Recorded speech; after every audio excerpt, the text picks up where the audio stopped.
Ouais, ça aurait été. C'était, il n'y avait rien d'infranchissable. Hein. Et il sait quand même faire de la moto, Bouzik. Donc, je suis arrivé tard parce que ouais, il y avait pas mal de routes. En spécial, avec le transfert qu'on a eu, c'était un peu relou. Mais non, je pense qu'il aurait été très bien.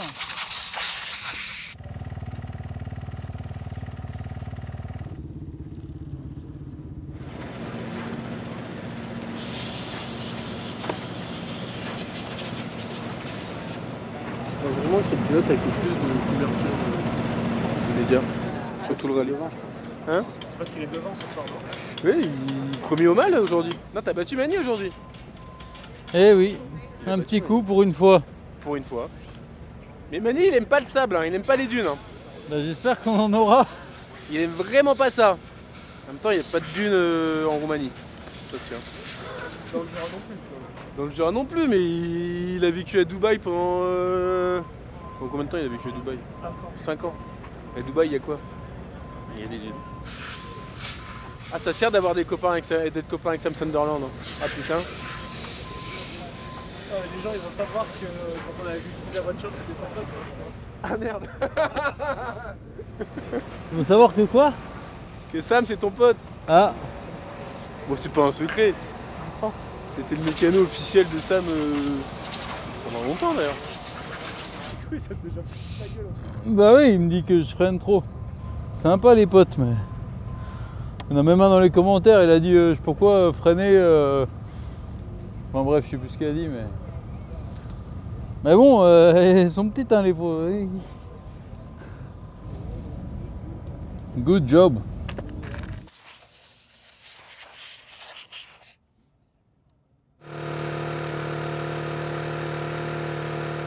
Une fois que je la fais chauffer, je la mets en route plusieurs fois, c'est pour faire refroidir le liquide de refroidissement.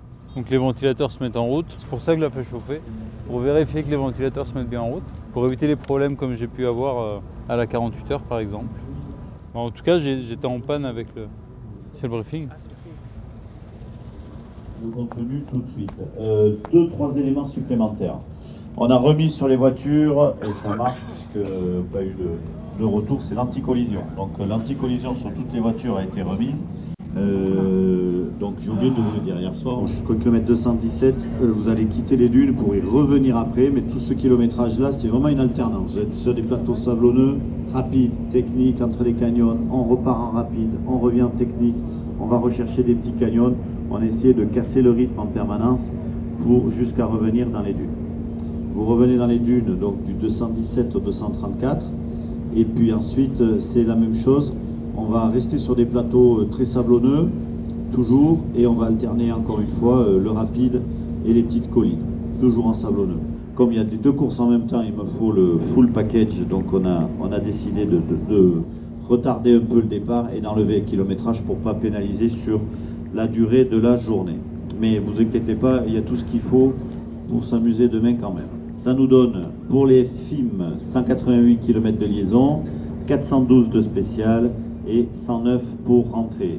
Le premier moto du coup vont partir plus tard, donc 5h10 pour la première moto du départ du bivouac et ça sera 8h en spécial. Voilà, je vous souhaite une bonne soirée, une bonne nuit. On se retrouve ici demain soir évidemment.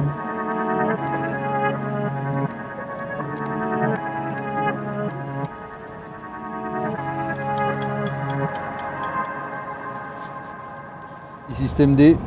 C'est pour accrocher mon kawaii parce que il tient en fait, mais j'ai toujours peur qu'il se barre en roulant et du coup je vais l'accrocher ici, tac, voilà, il sera sécurisé. Je le mets là, hop, impeccable. C'était une journée où on n'a pas usé les pneus, donc j'ai pas besoin de changer les pneus et ça m'arrange bien aussi parce que on a quand même que 6 trains, hein, donc voilà. Donc du coup là c'est filtre à air, vidange. Je fais vidange sans le filtre ce soir, juste changer l'huile. Contrôle de la moto, vider l'air de la fourche, bien sûr c'est fait. Et un petit coup de nettoyage vite fait et puis c'est reparti pour un tour. J'ai pris un petit poc aujourd'hui là.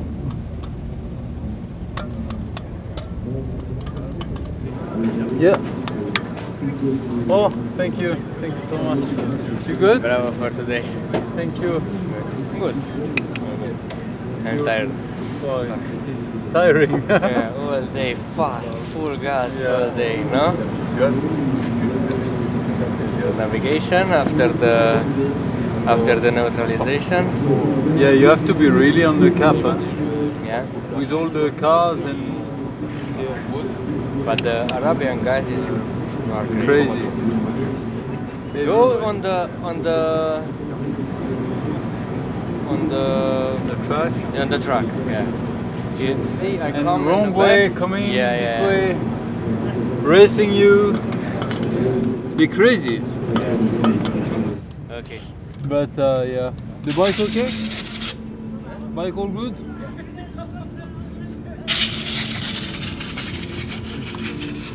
Je mets un peu de précharge sur le ressort de fourche. L'intérêt, c'est d'affermir un tout petit peu. Parce que vu qu'on arrive dans les dunes, enfin dans le sable surtout, c'est pas inintéressant d'avoir l'avant un petit peu plus ferme, quoi. Ouais, on gaspille pas, surtout je suis un rat. Non, bah là, celles-là elles sont un peu cramées quand même. Enfin, il reste ouais, la moitié, quoi. Et ça, l'entraînement, ça me dure encore un moment, quoi. Donc du coup, on va les garder pour mettre, tu vois, sur la moto quand Clément il vient rouler ou. Ouais, les mecs qui mettent du gaz, quoi. Benji, Yeah. do you have a torque wrench for me? Torque wrench, yeah. Yes. Small or? No, for the swing arm. Ah no, I don't. No? I have just the small one. Okay. 75 Newton meters. 75? They Yeah. say 80. Yeah, but with you put the red Loctite on it? No, No? with red Loctite? Yes. Yeah. Because if you tie too much, you put too much pressure on it, Yeah. and then it breaks. And how much you do? 75? Yes, on the old bike there was 75, but you put the red Loctite, and before that you clean properly with brake cleaner. Yeah, sure. And I put a mark with pen, Yes. like paint, so then I can check visually Yeah. if it's getting loose or not. Okay. Thank you. No problems. But yeah, I have only a small torque wrench. Ah, c'est que mon disque il est un peu tordu, c'est pour ça que ça les use.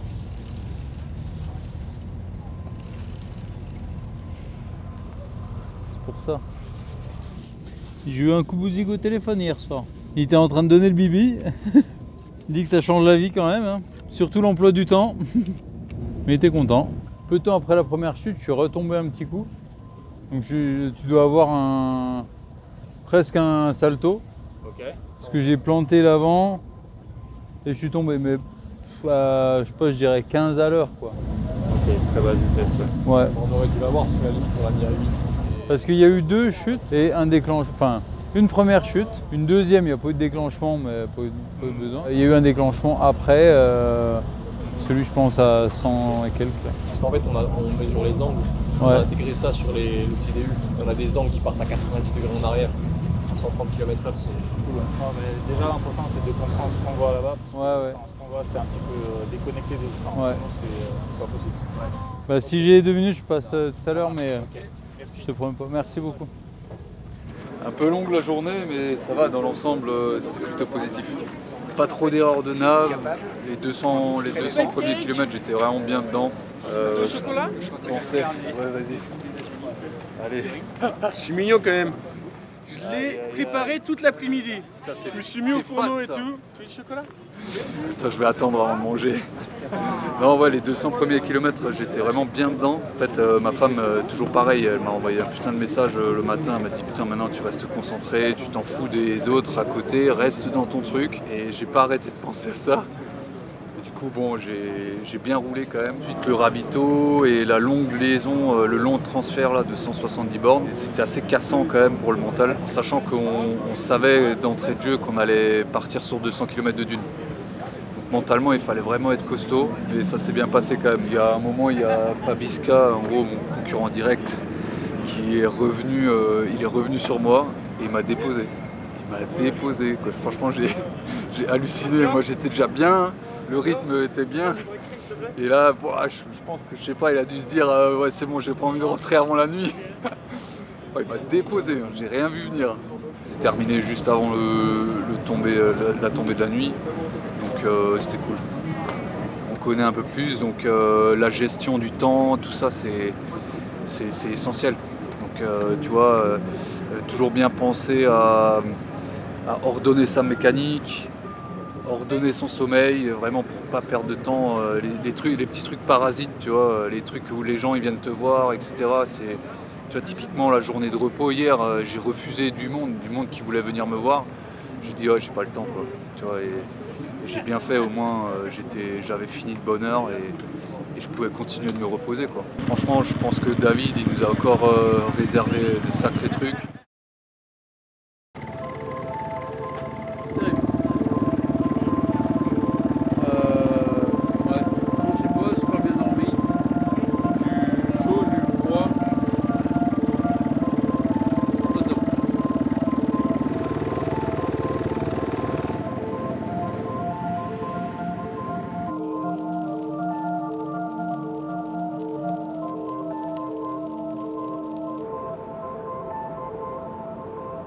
On a pris une petite sauce. Ça faisait longtemps. Ah bah t'es là toi. Ah moi je t'attendais, je te cherchais Benji. Ah ouais? Bah c'est con, je vais pas y aller ce matin. Ça m'étonnerait. Ah vraiment? Ouais. Comme il est deg, regarde. Il est deg. Et j'ai discuté avec Aaron hier. Ouais. Il me disait, lui les suspensions de sa moto ça va pas du tout. Hein. Il aime pas, hein, parce qu'il est brassé machin. Ouais bah après... Je vais pisser sur lui.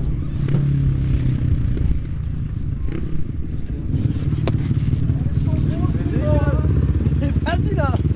Toi tu peux insulter sur notre chaîne en plus. Pourquoi? Il est pas un peu teubé le 86? Caca, machin, tout ça. En même temps, ça dépend ce que vous montrez comme moment. Hein, C'est meilleur. Des fois, je dis des trucs percutants. Hein, C'était quoi hier? Ah, hier c'était percutant, ouais. Ah ouais? Ouais, ça a bien percuté, y a pas de souci. Ah ouais. Et ouais, donc du coup, Aaron il disait que il se faisait brasser à mort, que dans le sable, c'était. T'as pas l'impression que dans le sable la moto elle est vachement sur l'avant? Moi je trouve pas, moi je trouve que ça va bien. We're just talking about you. Yeah, I thought they were going to cancel the stage. I was all excited, dude. I was like in the rain. Like... Ah yeah, you're not really equipped for the rain. No, I was equipped. Yeah? I had triple layers, bro. Yeah, what'd you say about me, bitch? He said you complain about your suspension and the bike and blah blah blah. Yeah, it's a piece of shit. C'est not a piece of clearly. It is.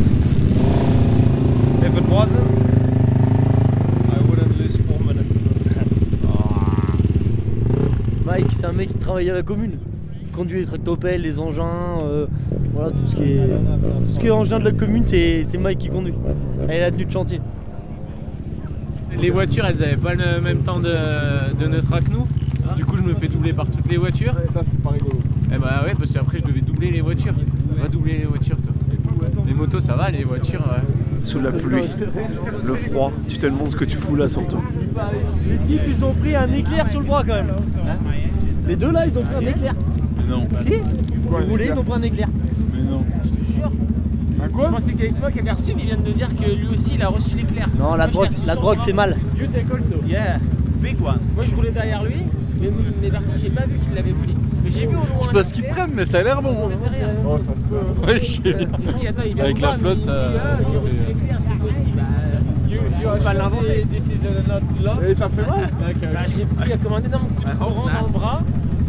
Puis les Ça m'a fait flics, comme ça. tu sais que t'aurais pu finir en brochette, mon Et puis gars. la moto, elle a fait un énorme comme ça, bruit. bordel.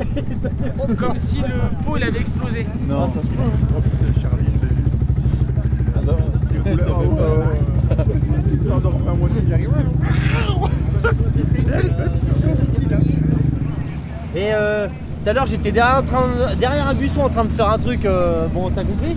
Mec, j'ai pris un éclair sur le bras, un truc de ouf. Et là le truc il est sorti, bam! Incroyable. Et là t'as des grosses bouliches maintenant. Incroyable. 89 298. T'as pris un coup de jus toi? Ah bah ouais grave hein. C'est possible hein ce caractère. C'est possible mais ça fait un peu bizarre mais c'est possible. C'est un peu bizarre. Mais c'est possible. Ils sont quand même deux hein. À avoir eu le même problème. Hier, rentrer dans les dunes de nuit. 50 km dans les dunes. Ah ouais, donc il y avait quand même des dunes Ah ouais. quoi. Ouais. Autant la fin c'était des plateaux. Ça allait, ouais. Bah tu peux rouler quoi. Avec la poussière des CSV, si tu veux, t'as l'impression d'être dans le brouillard. Oh putain. Avec la lumière, ça te faisait un espèce de brouillard. T'es là, Ouais. prends du plaisir, fais attention à toi.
Écoute, la journée a plutôt bien commencé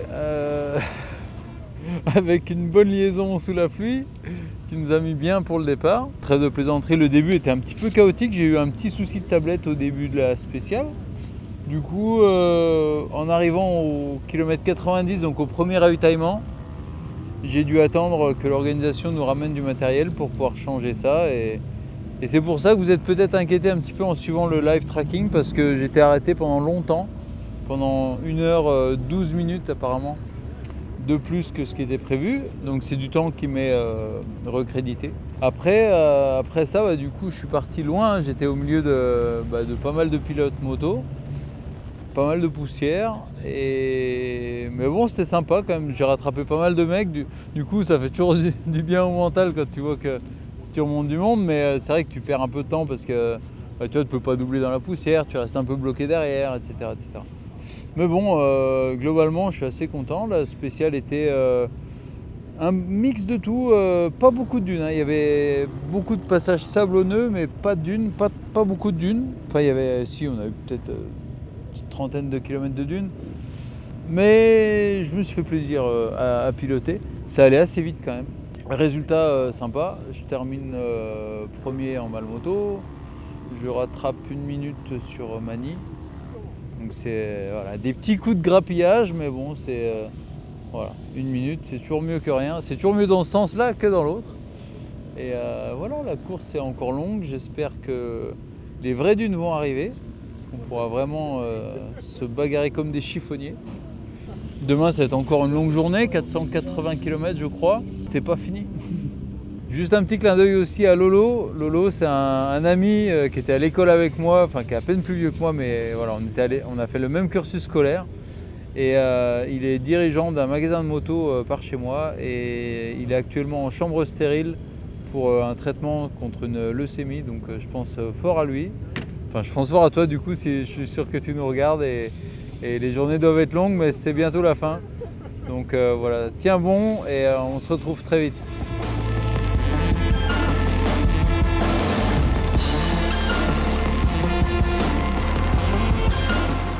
The fuel pump hose disconnected, so from the bumping on the street, but it's all good now. Yeah, I got it right.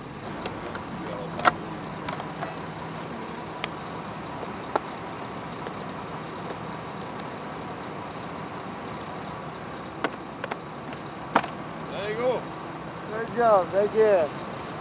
Magic.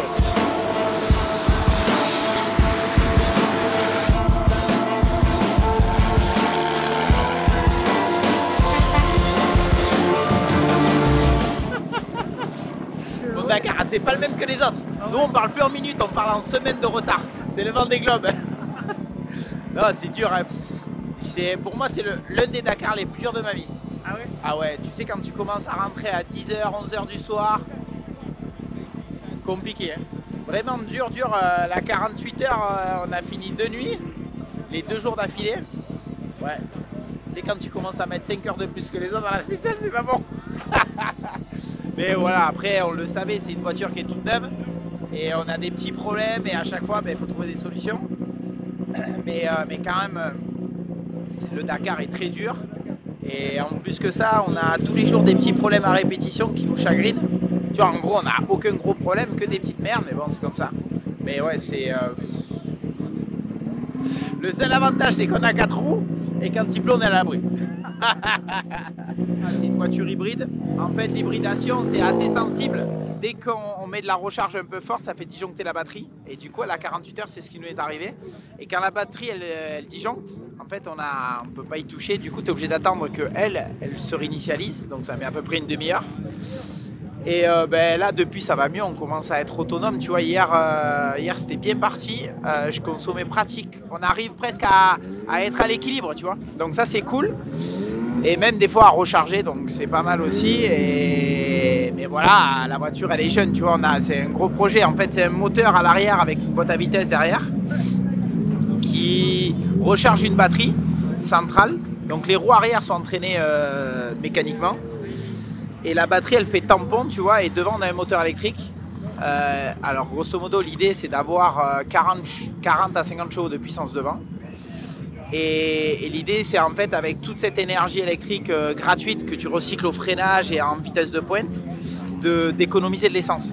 Et le but, c'est d'arriver à économiser à peu près 4 à 5 litres au 100 km par rapport aux autres, même un peu plus. Donc c'est des gros défis quand même. C'est ça aussi. Il y a des fois dans la journée quand ça consomme, il faut râler à la conso, tu vois. Et là quand tu as consommé 8 litres de plus, tu commences à transpirer. Et du coup tu roules sur le sable dur, le copilote il gueule parce que ça le secoue et tu lui dis ben voilà, il y a 2 choix. C'est où je te secoue, tu pousses la voiture. Bon ben continue alors. Mais non, voilà, après c'est marrant. C'est tout fabriqué en France. Le projet est français, le constructeur de la voiture, ils sont à Issoire.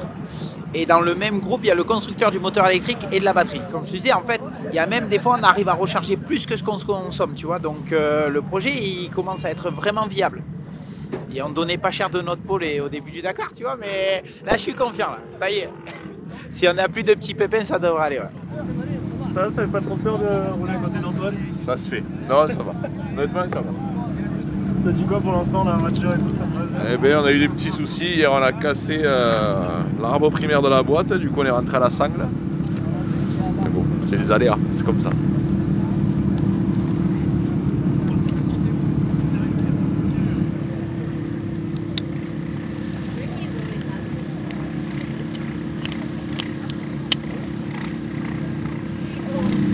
Bon, messieurs, bonne soirée. Merci. Alors, est-ce que tu peux me raconter un peu ce qui s'est passé avec Benji? Ouais, bien sûr. Alors du coup, on récupère les cartes une fois qu'il a terminé sa spéciale. Donc on met 2 cartes dans le dos. Il y en a une qui fait partie intégrante de l'airbag, qui est celle qui déclenche en fait, et une qui est en parallèle, qui est indépendante, qui fait de l'enregistrement de données. Et c'est sur cette carte qui est en parallèle qu'on va tester de nouveaux paramètres. Avec Benji, on a vu un problème sûrement au niveau de notre enregistrement. On a vu des angles qui partent en arrière, la position corporelle qui partent à moins 90 degrés. C'est-à-dire que le dos, il est à plat par rapport au sol. Donc à moins qu'il fasse des roues arrière, en plus c'était à 130 km/h, donc peu probable qu'il s'amuse à faire des bavettes voilà, dans les dunes.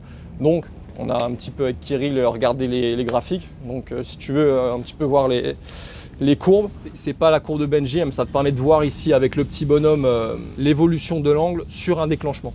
Et grâce à ça, grâce à ce test, on a vu qu'il y avait quelque chose à corriger en fait au niveau de l'acquisition des données avec notre électronicien qui est en France, qui nous a fait ça rapidement. Réitération aujourd'hui, on a commencé à récupérer les nouvelles cartes et on voit que le problème il est corrigé.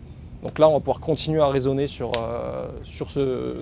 cette nouvelle donnée qui va être intégré pour les critères de déclenchement. C'est un énorme avantage parce que souvent, on a fait quelques tests par exemple sur les circuits de motocross, sauf qu'en termes de quantité de données, en termes de temps de roulage aussi, ça n'a rien à voir. Alors que là, on ne va pas dire qu'on se réjouit quand il y a des chutes bien sûr, mais quand il y a des chutes qui sont sans gravité, ça reste une chute qui génère un enregistrement et multiplié par le nombre de pilotes qui sont équipés des boîtes d'enregistrement, ça fait beaucoup de données et il faut beaucoup de données pour pouvoir en tirer quelque chose. Il faut beaucoup de pilotes, donc être sur le terrain pour le développement des produits, c'est nécessaire. Alors, les mises à jour, une par jour à peu près. Donc comme tu as vu sur les courbes, on a une nouvelle donnée qui est la position du corps, donc plus exactement la position du buste, puisque la carte elle est dans le dos de la personne.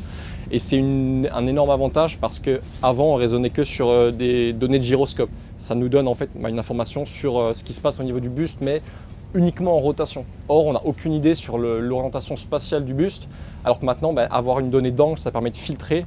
Même si on a une rotation qui est très importante sur un axe, si on voit que le buste il est droit et qu'il reste droit, il y a peu de chances que ce soit une chute. On peut aller voir sur les motos, on fait un petit peu le tour des fois, justement, voir où sont les sangles, déjà si elles n'ont pas été perdues, et surtout comment les pilotes qui continuent de les utiliser. Sur la moto de Jérôme Martini qui est là-bas, elle est même bien rangée où il faut, bloquée contre la selle. Donc voilà, accrochée au bon endroit déjà, conformément à la bonne pratique, sous le centre de gravité. Et puis, elle n'a pas bougé depuis le début. Donc, ça a l'air d'être plutôt bien accepté par ce pilote. On en voit de plus en plus qui continuent de garder ce déclenchement combiné à l'électronique. Donc Magne, il expliquait qu'il a eu une situation assez intéressante. En départ de spécial, il était parti autour d'un village, donc c'était une vitesse à peu près 50-60 à l'heure. Donc dans le virage, il a pris une pierre qui a fait perdre le guidon, le contrôle du guidon, donc forcément ça se traduit par une chute. Une fois qu'il a vu qu'il chute, donc il s'est dit l'airbag il n'a pas déclenché et puis le sol il le voyait s'approcher, et donc au moment où il a vraiment laissé le guidon s'éloigner de lui, il a senti le trigger hybride prendre relais, et là le gonflage de l'airbag il a eu lieu, et c'était quasiment en dernier moment, c'est-à-dire que c'était vraiment juste avant l'impact avec le sol, donc il a bien senti que ça a pris relais. Donc ça c'est un exemple où on montre que malgré les paramètres de détection électronique qu'on peut avoir, la fiabilité du système filaire elle est là. La moindre éjection, ça se traduit par un déclenchement, et ça c'est vraiment le cas où il faut qu'on protège. Et en tout cas, il est tard et il y a de la mécanique à faire. Et voilà, donc 1h15 de perdu pour la méca, c'est pas cool, mais bon. Pour arriver plus tard encore. C'est sûr. Bonne nouvelle, c'est que j'ai pas cassé les GoPro. J'ai serré tellement fort le guidon, ça m'a... comme si je m'étais éclaté les ampoules. Ah putain. Mais j'ai pas fait de déclenchement. Ouais, c'est ce que je voulais entendre. Non, attends. Non, je crois pas. Hein. Oh, la journée était tellement compliquée. Vous regarderez sur les GoPro du coup, parce qu'il se rappelle plus. Sacrée journée, hein. Putain. Depuis ce matin, là, on s'est fait saucer. Genre les pieds dans un état. Laisse tomber. Et là, j'ai froid. Autant hier, il faisait chaud. Les gens, ils s'inquiétaient un petit peu aujourd'hui de ne pas me voir arriver.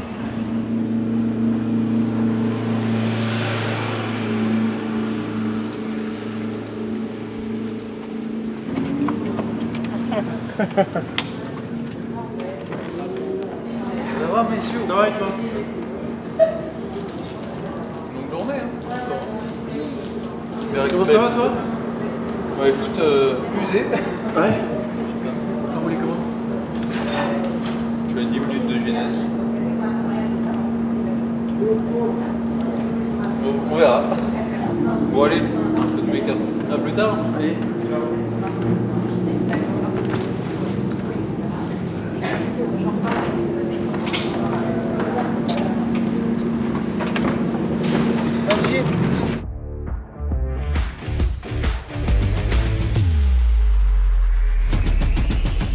Alors, avant qu'on commence avec les classements et tout ça, je voulais juste dire un truc. apparemment, il y a beaucoup de gens qui pensent que je commence en anglais. Je fais exprès, je parle pas. Mais en fait, c'est parce que quand je suis en présentation, j'ai tendance à parler anglais des briefings, par exemple. Il y a même mon beau-père, salut Aimé, qui m'a dit ça, j'étais un peu blessé. Je parle en anglais parce que je suis sûrement extrêmement fatigué. Il faut comprendre que moi, je me lève pour dire au revoir au premier moteur qui part du bivouac à part d'heure. Et après les moteurs, vous avez vu Benji, dès qu'il a fini, il est au lit. Hein. S'il n'est pas au lit à 8h, 8h30, il n'est pas content. Mais nous, après, comme toi, Clément, tu continues. Et moi, si je me couche à minuit, ça veut dire qu'on fait moins de 3-4 heures par nuit. C'est pour ça que je parle anglais au début. Hier, on sait que Sanders, il est parti 9e et il a fait exprès, il a ralenti un petit peu pour partir 9e. Et son plus proche rival, Shahena, il part 4e. Et en fait, je ne pense pas que ça a déroulé exactement comme Sanders voulait, parce que Shahena, il a réussi de monter à l'avant et il a pris les fameuses pointes de bonification. Ça veut dire que même si Sanders a pris du temps sur lui, il n'a peut-être pas pris autant qu'il voulait. Si Sanders avait arrivé d'aller jusqu'à la tête et prendre les points de bonif, ça aurait été très très bon. Quand même, il a réussi de prendre 3 minutes. Je pense qu'il est maintenant à 15 minutes d'avance au général sur Shahena avec Van Beveren un petit peu plus loin. La chose qu'il faut dire, c'est quand même, il a gagné 5 spéciales. Et on est combien? 7 étapes, hein? Il a presque tout gagné. Et ça, c'est pas moi qui ai cherché ça. Si tu regardes sur le live sur ASE, c'est la première fois qu'un pilote gagne 5 spéciales sur un rallye, sur un Dakar, depuis Price en 2016 qui a gagné le rallye. Alors là, il en reste des étapes de gagner et pour lui, pour son nous, c'est loin d'être là 15 minutes, c'est que dalle. Hein? Et que dalle. C'est pas assez. Et avec le système de bonification, justement, s'il n'avait pas ça, je pense qu'il aurait été dans une situation très confortable. Tant mieux pour la course, je veux dire. Mais franchement, gagner 5 spéciales comme ça, c'est impressionnant. Un petit peu plus loin, dans le Malmoto, Benji il a eu un moment difficile, on va dire, parce que son système de navigation ne fonctionnait plus. Il est arrivé à refueling à 90 km. Ils n'avaient pas de tablette de remplaçant. Ils ont quand même envoyé par hélicoptère une tablette pour lui.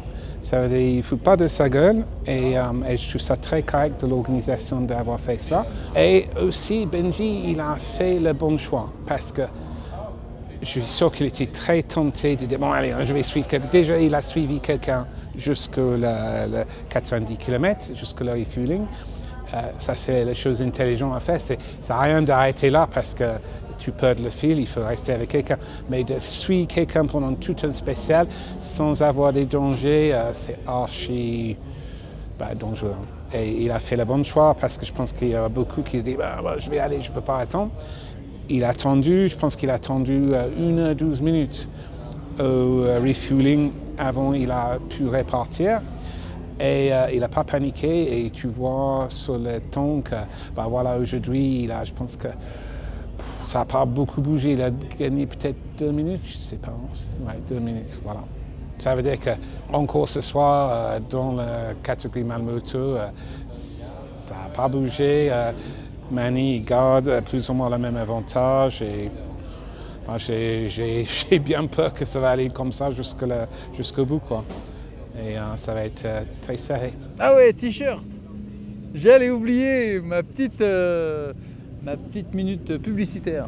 Marketing, business, bon, bref. Vous êtes nombreux à nous suivre, vous êtes nombreux à regarder nos vidéos, vous êtes nombreux à commenter, ça fait vraiment plaisir. Je rappelle qu'on a des t-shirts en vente sur la boutique Esprit KTM. Tous les bénéfices nous reviennent, donc ça permet de financer la série, de continuer à vous faire des belles vidéos. Donc voilà, merci à tous pour votre contribution, ça fait grandement plaisir. Et on m'a souvent demandé pourquoi tu fais pas une cagnotte et tout.